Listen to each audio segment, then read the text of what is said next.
Hello my friends, I'm Kayla and this is I think my biggest book haul of the year. Naturally, because it's fall this time of year, everything's coming out. I have so many pre-orders here. I've organized it in 3 different stacks. We have one stack, I can't remember which one it is. I think it's this one, that is books I've already read. So they were specifically mostly for videos.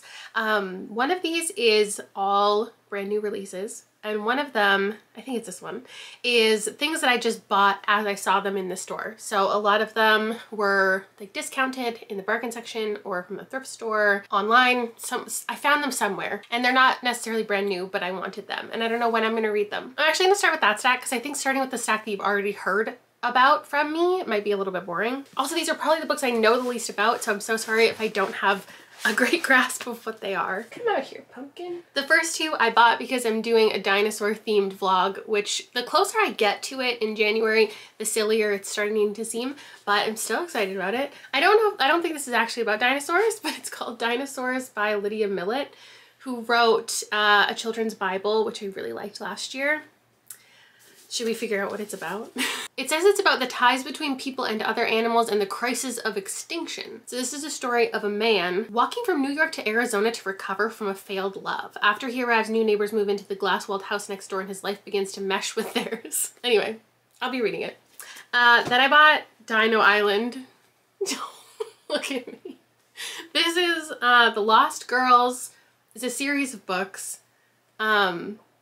It's like erotica. I thought maybe it was erotica between a girl and a dinosaur, but I think the dinosaurs are the threat, which makes more sense. And she gets with a man who is, I don't know, like a paleontologist? Look, I just bought it. It's fine. Oh good, the next book is one that also doesn't make a whole lot of sense because it's Frankenstein. This is my 3rd or 4th copy of this. I don't do this very much anymore. But like own multiple copies of a book. But I think every time I buy a copy of Frankenstein, which I have read, I think to myself, I'm gonna keep this one and get rid of the other ones. But then I remember the other ones are like part of collections and stuff. And so I just keep them all. It's fine. This one I think is new-ish. However, it's been republished. So it originally came out in 2011. It's called The Bonus Room by Ben H. Winters, and it's about a bug infestation and it's like horror. I don't think I've ever read anything quite like that in the horror category, so we'll see how it goes. Oh look, this stack actually, yeah, it doesn't make a lot of sense. You can question me on a lot of these because why did I buy this? This is Mayfly by C.J. Lead. It is a horror book that just came out. I found it on sale though, like deeply discounted. And I just had to buy it and I have no explanation because I wasn't planning on reading it.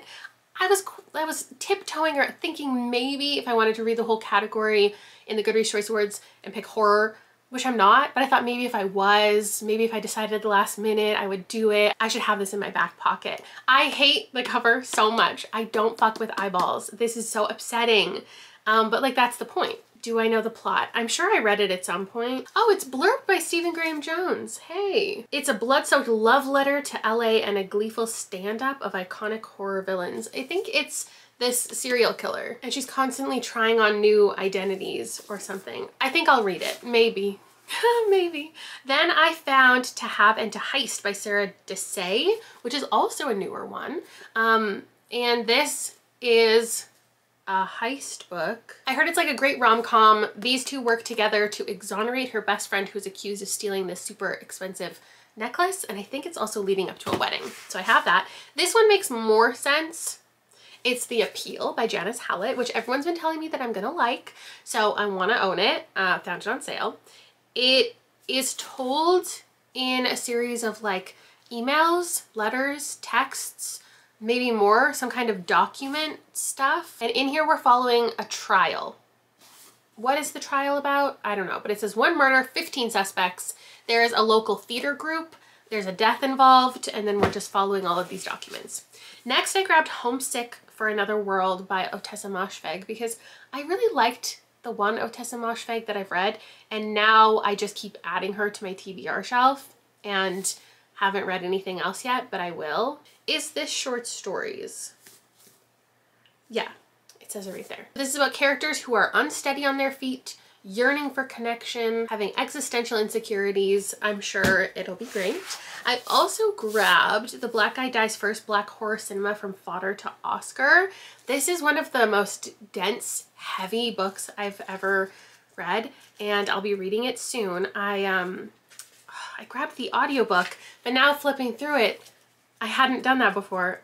There's so much full color imagery, which makes sense now why I paid $34 for this and it's not even a hardcover. This is by Robin R. Means Coleman and Mark H. Harris, and it delves into the themes, tropes, and traits that have come to characterize Black roles in horror since 1968. So I'll be reviewing this for you soon. That's the one in the stack. Yes, I bought new, I guess, and full price, but I don't think it is brand new, is it? Just kidding, it is. It's in the wrong pile. Put it back in here. It's 2023. That's my mistake. Also, this one is from 2023, but I did buy it secondhand. How is this pronounced? Oh my gosh, it's literally right in the synopsis. Mama has many meetings, but in my case, it means woman. I believe this is a slice of life family story about this woman who's taking care of her ill father, and she's ready to experience many firsts, finding a place to live, having a drink, but then tragedy strikes. I've heard this is great. I don't know a ton about it. I've also heard good things about this one, The Violin Conspiracy by Brendan Slocum. I saw this in the Goodreads Choice Awards last year, I think it was last year, for mystery thriller stuff. So we have a character who's determined to become a world-class professional violinist, but when he goes to this elite cutthroat competition, his violin is stolen. A ransom note for $5 million left in its place. I don't read a ton of mystery books that don't revolve around death, so I don't know for sure that that one doesn't, but the idea that there is something missing instead of a person missing is very intriguing. So that was stack number one. Stack number two is things that I've already read, so let's run through them. Let's start with nonfiction. I got Brain Rules for Aging Well by John Medina, which is a book specifically for seniors. So if that doesn't track, know that I read it for a specific video. And it's about just how your brain works and the biology of it all and how to keep it moving and thinking and working properly. 101 Essays That Will Change the Way You Think by Brianna Wiest. This is exactly what it promises to be, except it's more like lists than traditional essay format.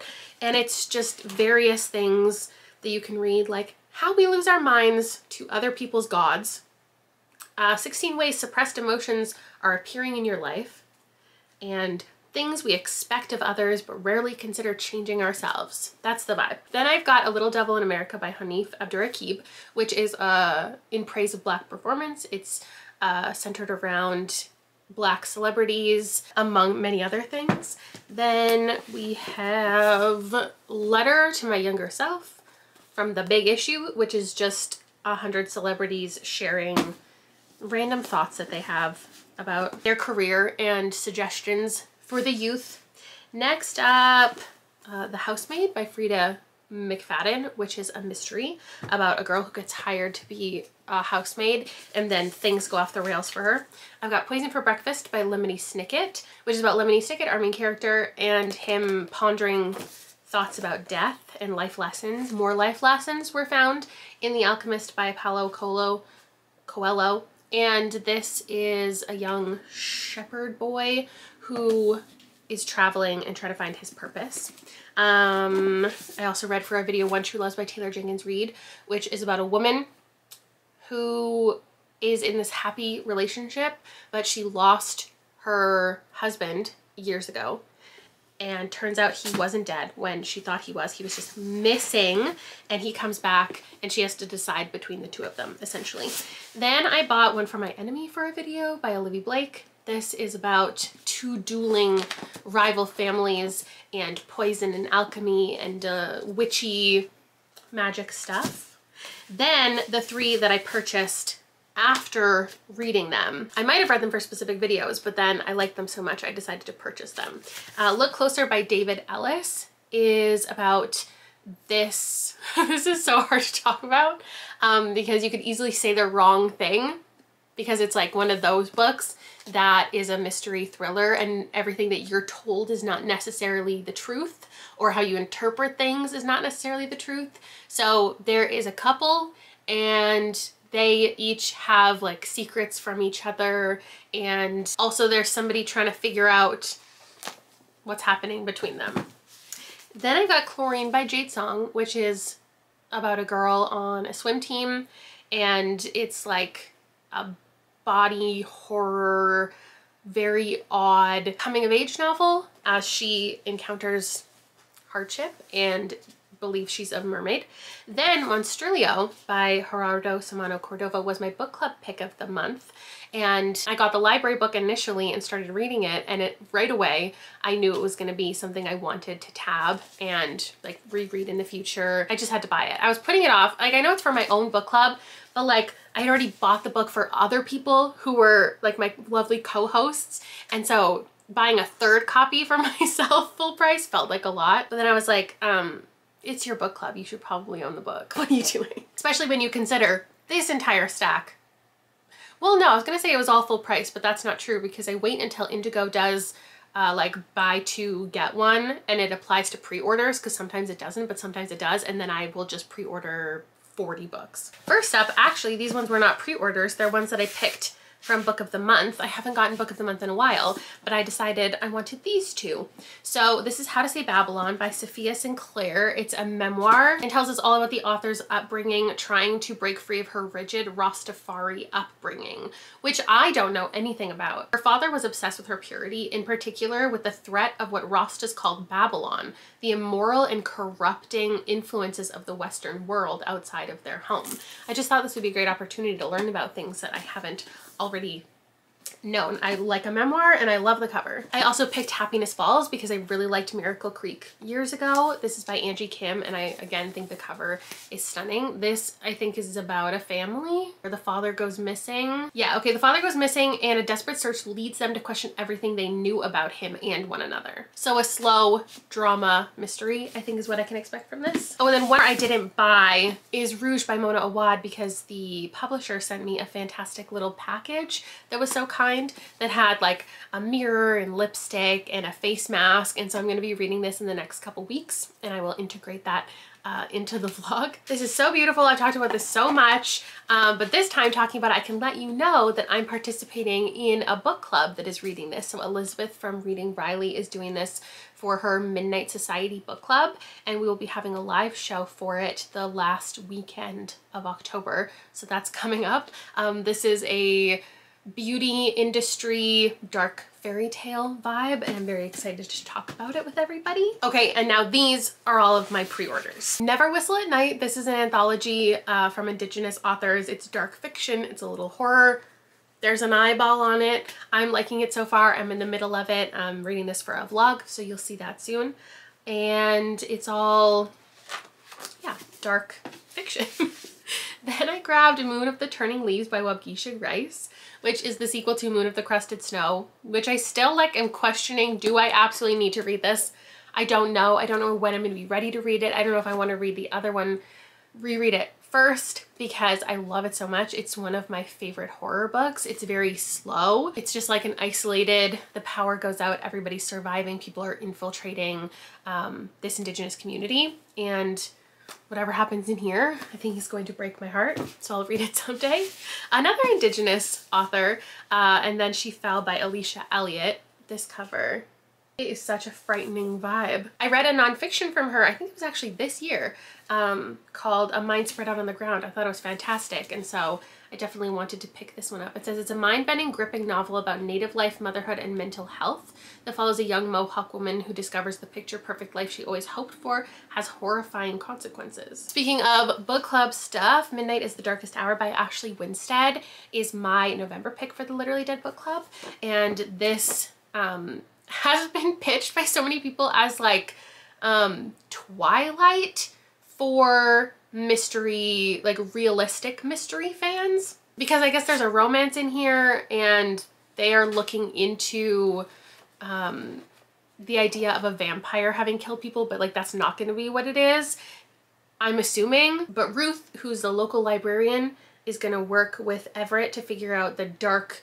secret underbelly of the town's true evil, which I think has religious ties. Then I just grabbed Lone Women by Victor Laval because I finished The Ballad of Black Tom, and I was like, I should probably read this next, and then I'm pretty sure it was just like one person in the comments who was like, yeah, you're gonna love that one, and I was that easily convinced. Actually, this one was in a pre-order because I originally reserved it from the library, but I don't think it's going to come in time for me to read it if I want to read it next month, which I think I do. Do I know what this one's about? A woman with a past, a mysterious trunk, a town at the edge of nowhere, and a bracing new vision of the American West. Ooh, it's categorized as magical suspense. So I wonder if it'll be in the horror category. Anyway, I also grabbed Starling House by Alexi Harrow. And I don't think I remember what this one's about, but everyone says it's so good. But the last Alexi Harrow that I read, everyone said was so good too. The 10,000 Doors of January. And I didn't love it. But this one supposedly has just like this really iconic house setting that feels like it's its own character. We're following a woman from a small town. There was a 19th century author who left behind this mansion, and she decides she wants to dig into the secrets of the Starling House. So there's that. Then I've got Mammoths at the Gates by Nevo, which is the 4th book in the Singing Hills cycle. I almost called it a trilogy. It's the 4th book, which follows our cleric Chi, who's traveling around just penning stories, listening to storytelling, and writing everything down and learning stuff. It's a great series, and I'm also reading that for the next vlog coming up, as well as this one, The Death I Gave Him by M.X. Liu, which is a Hamlet retelling, a very close Hamlet retelling. But it takes place in this scientific laboratory where they're trying to figure out how to, I don't know, live forever. So we're following this guy, and his father dies, and they're just in this laboratory kind of locked in with a couple other people trying to figure out who committed the murder and what's going on in the underbelly of the laboratory. And next, second last, I've got Out There Screaming, edited by Jordan Peele, an anthology of new black horror. Look how shiny that is. We've got quite a few authors in here that I've read and loved. I'm really just excited to read more short stories from authors who I enjoy, and we will be reading this together in probably February. So if you want to put it off, don't put it off on my account because I want you to read it and love it.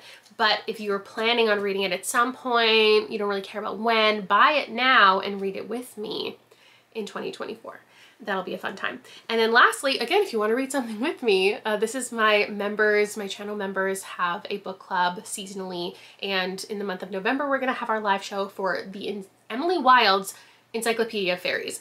I always look at this and think that that's the author's name, but it's not. It's by Heather Fawcett. This is absolutely stunning. I love it so much. I hope it's a fantastic book. Emily Wilde is a genius scholar, and she's writing her first encyclopedia of fairy lore. There's an insufferably handsome academic rival, though, named Wendell, and she's trying to uncover the secrets of the hidden ones, the most elusive of all the fairies lurking in the shadowy forest outside of town.